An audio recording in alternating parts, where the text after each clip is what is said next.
Heading എഴുതിക്കൊള്ളൂ കേട്ടോ. അപ്പോൾ നമുക്ക് പ്രിയ വിദ്യാർത്ഥികളെ, നമ്മൾ മറ്റൊരു ഗൂഗിൾ മീറ്റ് ക്ലാസ്സിലേക്ക് നിങ്ങൾക്കെല്ലാവർക്കും സ്വാഗതം. ഇന്ന് നമ്മൾ ഡെത്ത് ദ ലെവലർ എന്ന് പറയുന്ന പദ്യത്തിൻ്റെ ചോദ്യോത്തരങ്ങളാണ് നമ്മൾ എഴുതുന്നത്. ഡെത്ത് ദ ലെവലർ എന്ന പദ്യത്തിൻ്റെ ചോദ്യോത്തരങ്ങളാണ് നമ്മളിപ്പോൾ എഴുതുന്നത്. അപ്പോൾ നമുക്ക് ഫസ്റ്റ് ക്വസ്റ്റ്യൻ നമുക്ക് എഴുതിയെടുക്കാം. വൈ ഡസ് കേൾക്കാമോ? എല്ലാവരും കേൾക്കാമോ?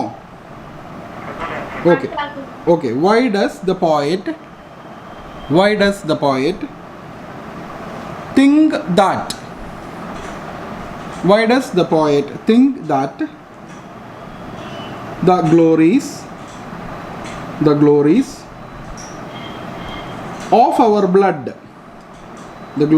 of our blood and state are shadows? The glories of our blood and state are shadows.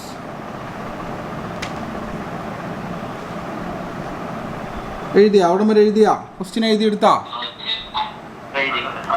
Okay നമുക്ക് ഉത്തരം എഴുതിയെടുക്കാം. അതിന് മുമ്പ് ചോദ്യത്തിൻ്റെ അർത്ഥം സാർ പറഞ്ഞു തരാം.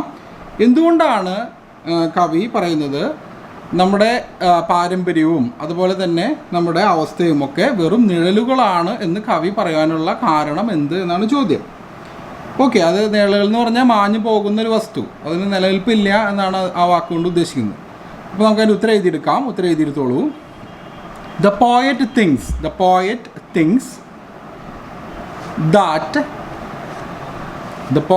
that the glories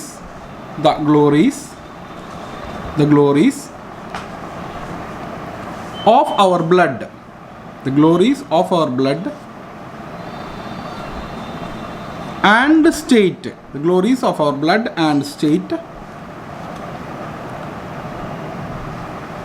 are shadows because they are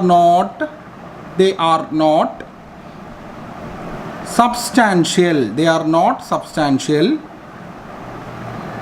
or concrete things. ഇഷ്ടപ്പെട്ടിട്ട് they do not last.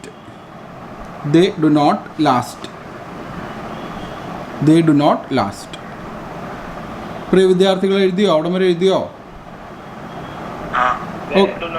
they do not last, അവ നിലനിൽക്കില്ല എന്ന് അവിടെ വരെ എഴുതിയോ? എന്താ? ഷഹബാസ് ആണോ? ഷഹബാസ് അല്ലേ? ഓക്കെ, പേര് പറഞ്ഞോളൂ കേട്ടോ. പ്രസന്റ് എന്ന് പറയുമ്പോഴേ അപ്പോൾ എന്നാലും കണ്ടുപിടിച്ച് മാർക്ക് ചെയ്യാൻ പറ്റുള്ളൂ. ഓക്കെ, അപ്പോൾ പിന്നെ ഒരു കാര്യം പ്രിയ വിദ്യാർത്ഥികളോട് ഒരു കാര്യം ഓർമ്മിപ്പിക്കട്ടെ. ഈ വരുന്ന വെള്ളിയാഴ്ച അല്ലേ? ഇപ്പം ഇന്ന് ബുധനാഴ്ച അല്ലേ? ഹലോ ഓക്കെ ഈ വെള്ളിയാഴ്ച ഒരു ചെറിയ പരീക്ഷ ഉണ്ട് കേട്ടോ, ക്ലാസ് ടെസ്റ്റ്. ഓക്കെ, ചാപ്റ്റർ വേണ്ട, നമുക്ക് ആ ജോബ് ആപ്ലിക്കേഷൻ ലെറ്റർ ഇല്ലേ? Job application letter pattern. Hello, കേൾക്കാൻ പറ്റുന്നില്ലേ? ജോബ് ആപ്ലിക്കേഷൻ ലെറ്റർ ഉണ്ടല്ലോ, ജോബ് ആപ്ലിക്കേഷൻ ലെറ്ററേ, അത് നമുക്ക് പരീക്ഷയായിട്ട് വെള്ളിയാഴ്ച സാറ് എടുക്കുന്നതാണ്. ഒരു ക്വസ്റ്റ്യൻ തരും ആ സമയത്ത്. അത് വേണോ? പ്രൊഫൈൽ മതിയോ? ഏതാ വേണ്ടേ? പ്രൊഫൈൽ മതിയാ? ഹലോ, പ്രൊഫൈൽ മതി. എന്നാൽ പ്രൊഫൈലിൻ്റെ ഒരു ക്വസ്റ്റ്യൻ സാറ് തരും. അപ്പോൾ ആ സമയത്ത് വെള്ളിയാഴ്ച നമുക്കൊരു ചെറിയ ക്ലാസ് ടെസ്റ്റ് ഉണ്ടായിരിക്കും. എല്ലാ വിദ്യാർത്ഥികളും അപ്പം തന്നെ പ്രൊഫൈൽ ആ ചോദ്യം അതിൻ്റെ ക്വസ്റ്റ്യൻ അപ്പോഴേ തരാം കേട്ടോ. ആ ക്വസ്റ്റ്യൻ തരുമ്പോൾ അത് കംപ്ലീറ്റ് ചെയ്തിട്ട് എനിക്ക് അപ്പം തന്നെ വാട്സപ്പ് ചെയ്ത് തരണം കേട്ടോ. അതിൻ്റെ മാർക്ക് എൻട്രി ചെയ്യാനാണ് കേട്ടോ. അത് ഇപ്പോൾ നമ്മൾ ഒരു പ്രൊഫൈൽ ചെയ്ത് ഏകദേശം എത്ര സമയം നിങ്ങൾക്ക് വേണ്ടി വരും?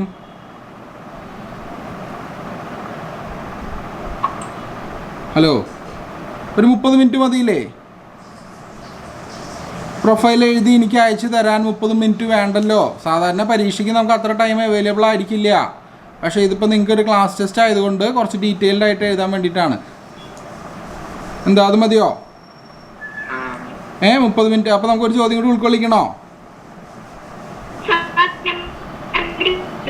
അലേന സെബാസ്റ്റ്യൻ പറഞ്ഞത് സാറിന് കേൾക്കാൻ പറ്റിയില്ല, എന്നോർക്കെ പറയോ?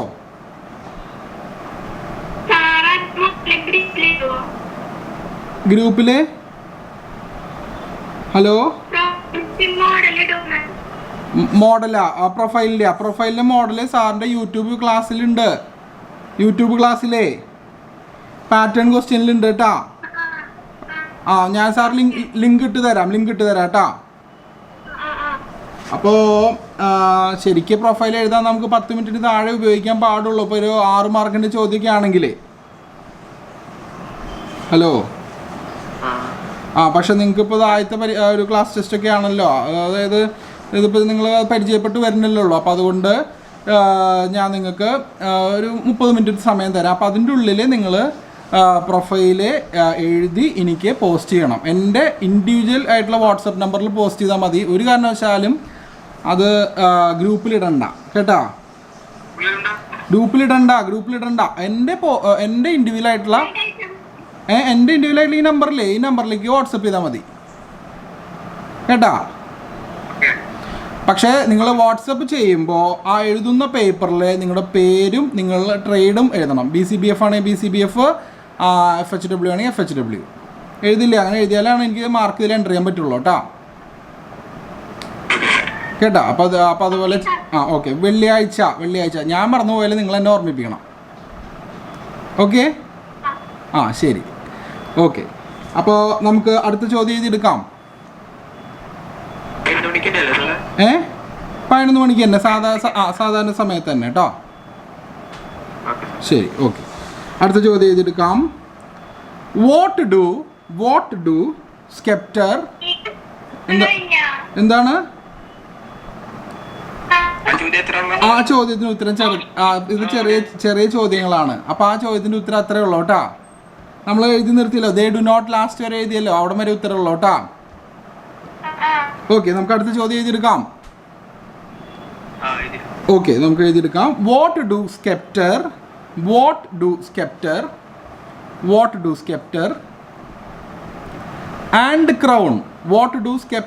And crown. Sceptre and crown എന്നുള്ളത് ഇൻവേർട്ടഡ് കോമയിൽ ഇടുക കേട്ടാ. സ്കെപ്റ്റർ ആൻഡ് ക്രൗൺ എന്നുള്ളത് ഇൻവേർട്ടഡ് കോമയിൽ ഇടുക.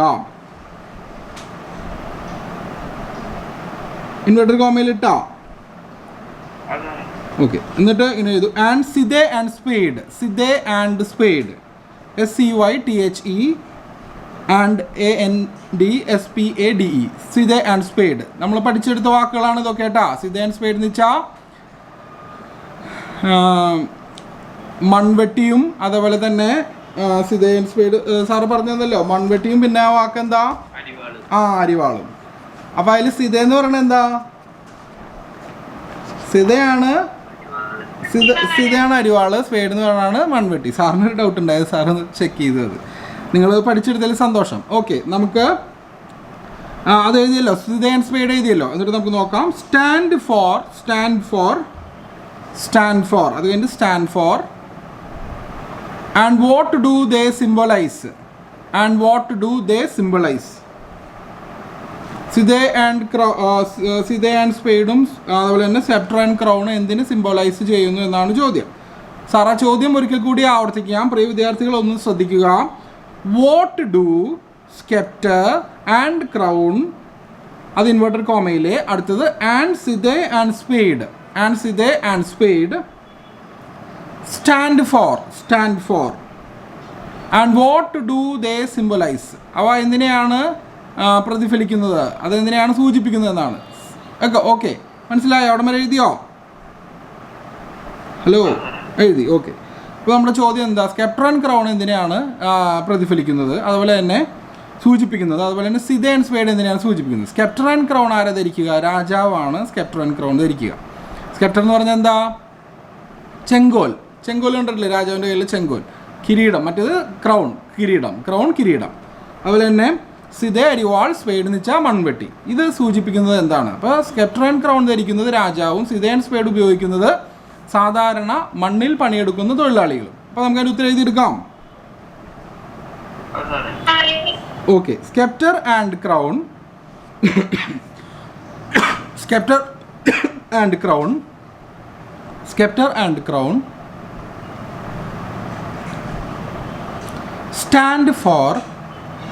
stand for the royal glory, stand for the royal glory, stand for the royal glory. Commodore, splendor, SPLENDOUR, splendor and power of rulers, splendor and power of rulers, splendor and power of rulers, splendor and power of rulers. എഴുതിയോ? അവിടെ വരെ എഴുതിയോ? Okay, അടുത്ത വരെ എഴുതിക്കോളൂ. Scythe and spade, scythe and spade, scythe and spade stand for, scythe and spade stand for the tools of common workers, tools of common workers. എഴുതിയ tools of common workers, the tools of common workers. Full stop ഇടുക.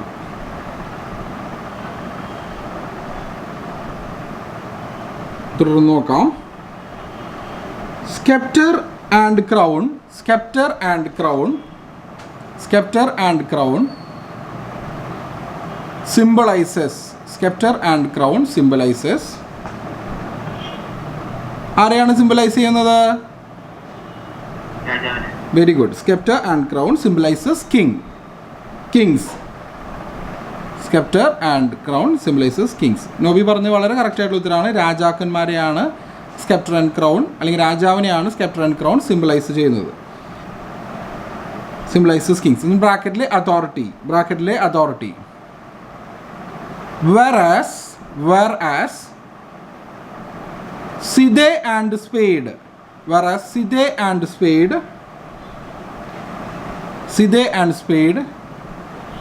symbolizes, Sidhe and spade symbolizes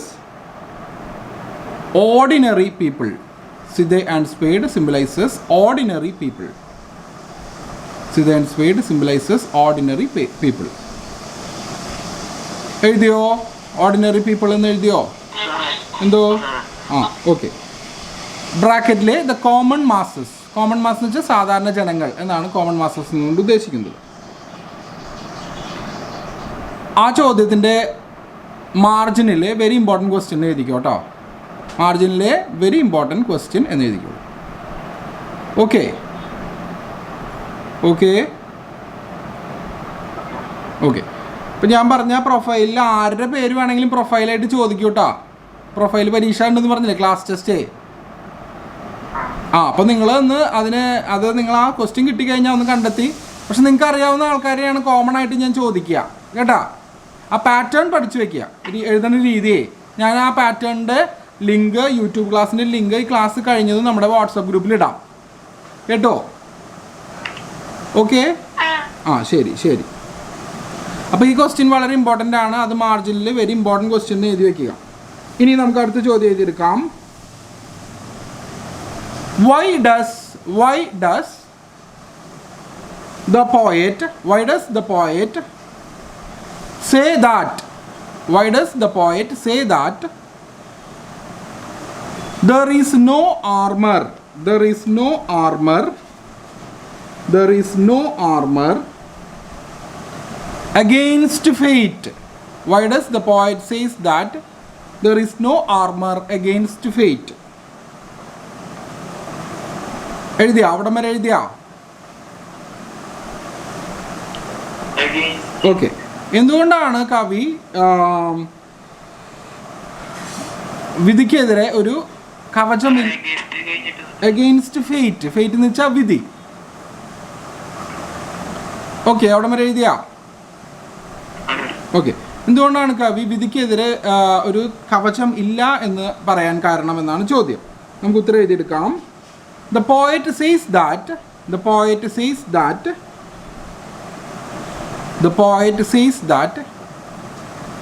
there is no armor against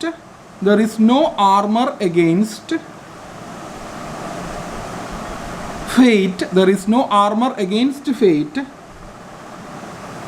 because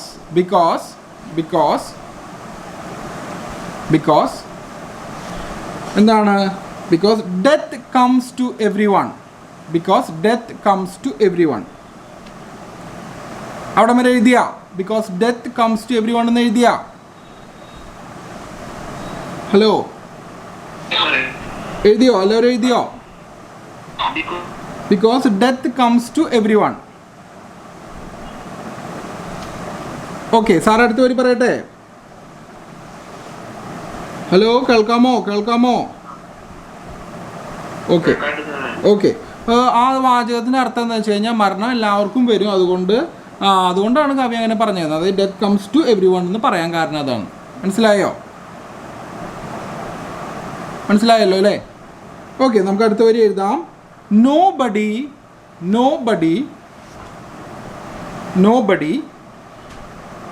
can resist it. Nobody can resist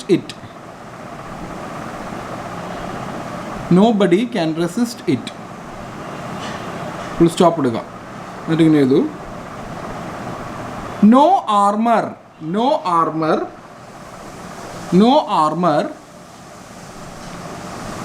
will protect you. No armor will protect you against death. No armor will protect you against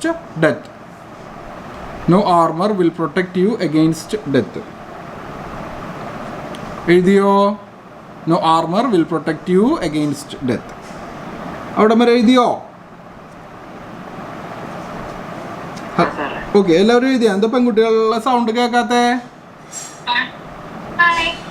okay, നമുക്കൊന്ന് അടുത്ത ചോദ്യം എഴുതിയെടുക്കാം. ഉത്തരം മനസ്സിലായല്ലോ അല്ലേ? ഇതിൽ ആർക്കും സംശയമില്ലല്ലോ? ഇല്ല. Okay, നമുക്കൊന്ന് അടുത്ത ചോദ്യം എഴുതിയെടുക്കാം. എന്തെങ്കിലും സംശയം ഉണ്ടെങ്കിൽ ഇപ്പോൾ ചോദിച്ചോ. സംശയമുണ്ടോ? ആൺകുട്ടികൾക്ക് എന്തെങ്കിലും സംശയമുണ്ടോ? പെൺകുട്ടികൾക്ക് സംശയമുണ്ടോ? ഹലോ, കേൾക്കാൻ പറ്റുന്നുണ്ടോ? സംശയമുണ്ടോ? ഈ ചോദ്യത്തിന് ഉത്തരത്തിൽ എന്തെങ്കിലും സംശയമുണ്ടോ? ഹലോ, പെൺകുട്ടികളൊന്നും പറയണില്ലല്ലോ. ഹലോ,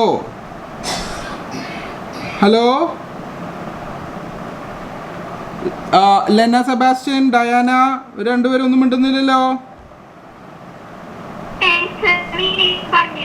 എന്താ?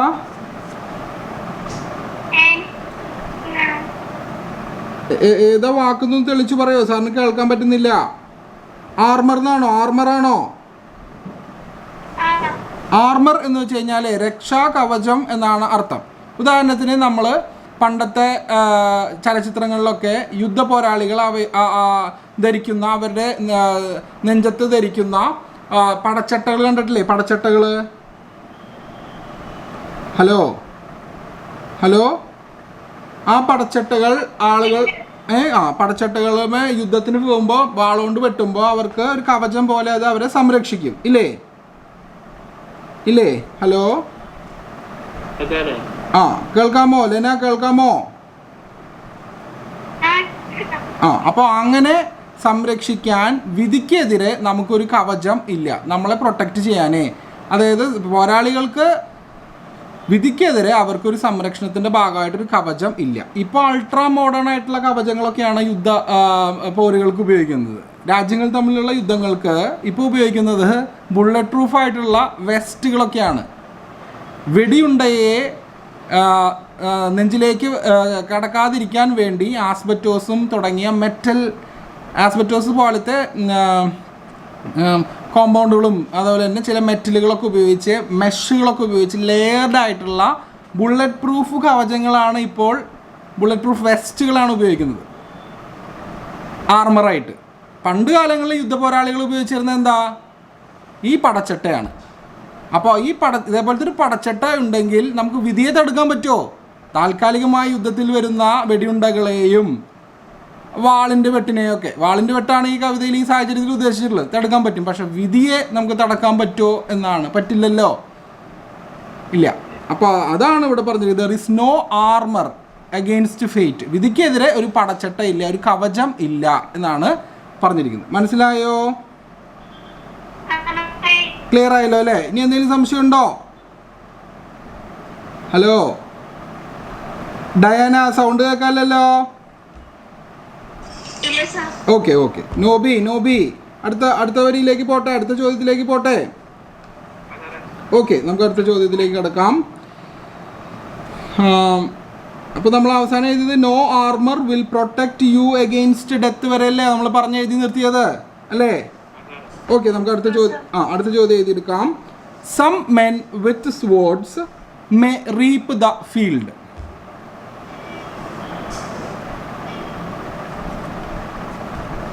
ഒരു മിനിറ്റ്, സാറ് ആ ചോദ്യം പറഞ്ഞിട്ടുണ്ട്, അതവിടെ നിൽക്കട്ടെ. സാർ എന്നാലും തിരിച്ച് മറ്റേ ചോദ്യത്തിലേക്ക് ജസ്റ്റ് ഒന്ന് വരാം. കാരണം വിധി എന്ന് ഉദ്ദേശിക്കുന്നത് ഓരോ വ്യക്തികളുടെ ജീവിതത്തിലും ഉണ്ടാകുന്ന സംഭവങ്ങൾ ദൈവത്താൽ നിയന്ത്രിക്കപ്പെടുന്നതാണ് അല്ലേ? രോഗങ്ങളായാലോ അല്ലെങ്കിൽ എന്തെങ്കിലും അപകടങ്ങളൊക്കെ ആയാലും അതിനെ തടഞ്ഞു നിർത്താനുള്ള ഒരു കവചം ഇല്ല എന്നാണ് അവിടെ പറഞ്ഞിട്ടുള്ളത്. കുറച്ചും കൂടി നിങ്ങൾക്ക് സ്പെസിഫിക് ആയിട്ട് മനസ്സിലാക്കാൻ വേണ്ടിയാണ് സാറ് വീണ്ടും ആ ചോദ്യത്തിൻ്റെ ഉത്തരത്തിലേക്ക് വന്ന് ചില ജീവിത സാഹചര്യങ്ങളെക്കുറിച്ച് ചർച്ച ചെയ്തത് കേട്ടോ. ഇനി നമുക്ക് തിരിച്ച് ഈ ചോദ്യത്തിലേക്ക് തന്നെ വരാം. ഇപ്പോൾ നമ്മൾ എഴുതിക്കൊണ്ടിരിക്കുന്ന ചോദ്യത്തിലേക്ക് വരാം. Some men with swords may reap the field. Some men with the swords may reap the field. ചില ആളുകൾ വാളുകൊണ്ട് വയലുകൾ കൊയ്യുന്നു. What does this mean? ഇത് എന്താണ് ഉദ്ദേശിക്കുന്നത് എന്നാണ് ചോദ്യം. What does this mean? ഇത് എന്താണ് ഉദ്ദേശിക്കുന്നത് എന്നാണ് ചോദ്യം. ഒന്നുകൂടി പറഞ്ഞുതരാലോ, ശ്രദ്ധിച്ചോളൂ. Some men with swords, some men with swords may reap the field, may reap the field.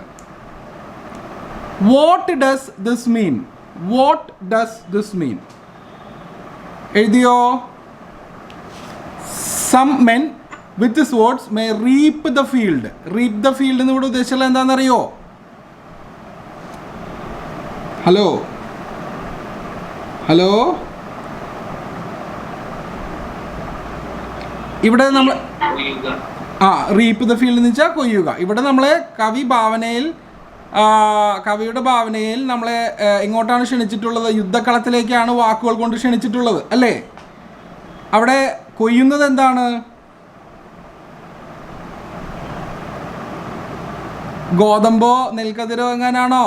അല്ല, പകരം തലകൾ, യുദ്ധഭൂമിയിലെ യോദ്ധാക്കളുടെ തലകൾ. ശരിയാണ്, വളരെ കറക്റ്റാണ്. വാട്ട് ഡസ് ദിസ് മീൻ? എന്താണ് ഇവിടെ ഉദ്ദേശിച്ചിരിക്കുന്നത് എന്നാണ് ചോദ്യം. What does this mean? Okay, അപ്പോൾ ക്വസ്റ്റ്യൻ മനസ്സിലായെന്ന് കരുതുന്നു അല്ലേ? ക്വസ്റ്റ്യൻ നിങ്ങൾക്ക് മനസ്സിലായല്ലോ അല്ലേ? ഓക്കെ, നമുക്ക് എന്നാൽ അതിൻ്റെ ഉത്തരം എഴുതിയെടുക്കാം. ഇവിടെ ചോദിച്ചിട്ടുള്ള ക്വസ്റ്റ്യൻ്റെ മീനിങ് ഒന്നും കൂടി സാർ ആവർത്തിക്കാം. ചില ആളുകൾ വാളുകൾ ഉപയോഗിച്ച് കൊയ്യുന്നു. ഈ പാടത്ത് ഫീൽഡിൽ, ബാറ്റിൽ ഫീൽഡാണ് ഇവിടെ ഉദ്ദേശിച്ചിട്ടുള്ളത്. കൊയ്യുന്നു എന്ന് പറഞ്ഞിട്ടുണ്ട്. എന്താണ് അവിടെ ഉദ്ദേശിച്ചിട്ടുള്ളതെന്നാണ് ചോദ്യം. അപ്പോൾ നമുക്കറിയാം, കവി വാക്കുകൾ ഉപയോഗിച്ച് നമ്മളെ യുദ്ധക്കളത്തിലേക്കാണ് നമ്മളെ എത്തിച്ചിട്ടുള്ളതും കവി ഭാവനയിലുള്ള കാഴ്ചകളാണ് നമുക്ക് വാക്കുകൾ കൊണ്ട് കവി കാണിച്ചു തരുന്നതെന്നും നമുക്കറിയാം. അപ്പോൾ ഇവിടെ യുദ്ധക്കളത്തിൽ പോരാളികൾ തങ്ങളുടെ എതിരാളികളുടെ തലകൾ കൊയ്യുന്ന ആ ഒരു രംഗത്തെയാണ് സൂചിപ്പിച്ചിട്ടുള്ളത്. ഓക്കെ, നമുക്ക് ഉത്തരം എഴുതിയെടുക്കാം. It means that some powerful conquerors, it means that some powerful conquerors might attack other lands. Powerful conquerors spelling പറഞ്ഞുതരാം. ശ്രദ്ധിക്കൂ.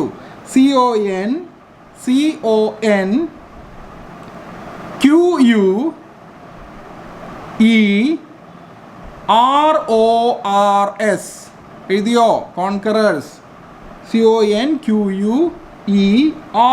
CONQUERS conquerors.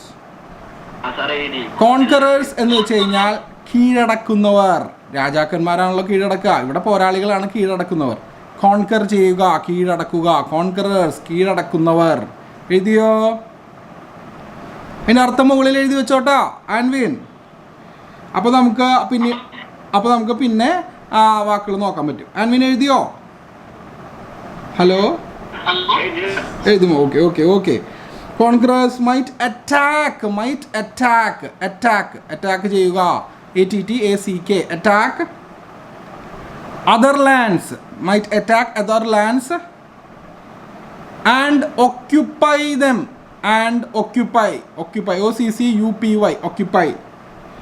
occupy എന്ന് വെച്ചാൽ ആ സ്ഥലങ്ങൾ കൈവശമാക്കുക, അല്ലെങ്കിൽ ആ സ്ഥലത്ത് ജീവിക്കുക, ആ സ്ഥലം അവരുടെ ഭാഗമാക്കുക എന്നൊക്കെയാണ് occupy എന്ന് ഉദ്ദേശിക്കുന്നത് കേട്ടോ.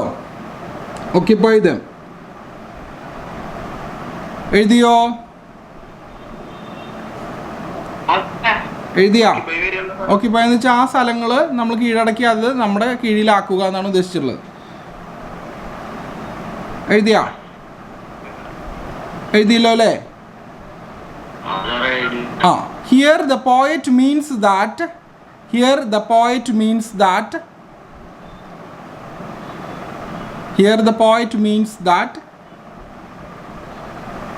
they kill their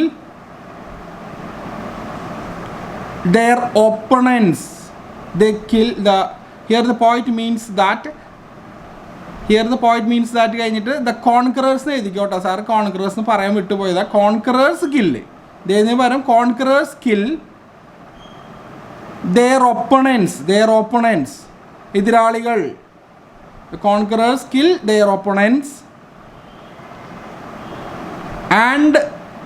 and reap their heads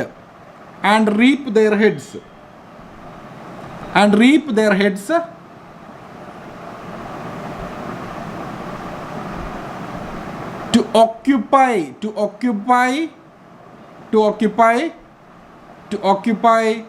their lands. എതിരാളികളുടെ ഭൂമി പിടിച്ചടക്കാൻ വേണ്ടി അവരുടെ തലകൾ കൊയ്യുന്നു. മനസ്സിലായോ?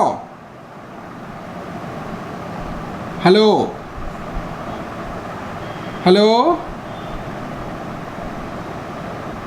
to occupy here the poet means that the conquerors kill their opponents and by reaping their heads and occupies their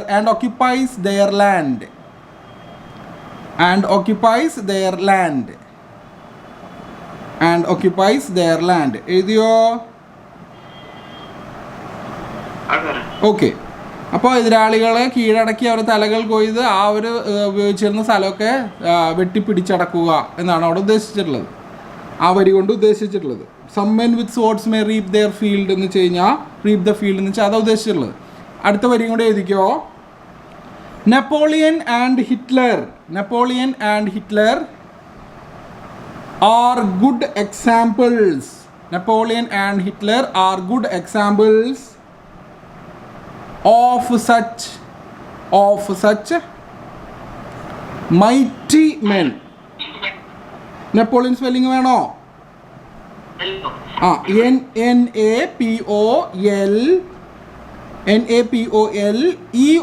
Napoleon എഴുതിയോ? ഹലോ, എഴുതിയോ? Napoleon, Hitler and Alexander. എഴുതിയിട്ടുണ്ടോ? Napoleon, Hitler and Alexander are examples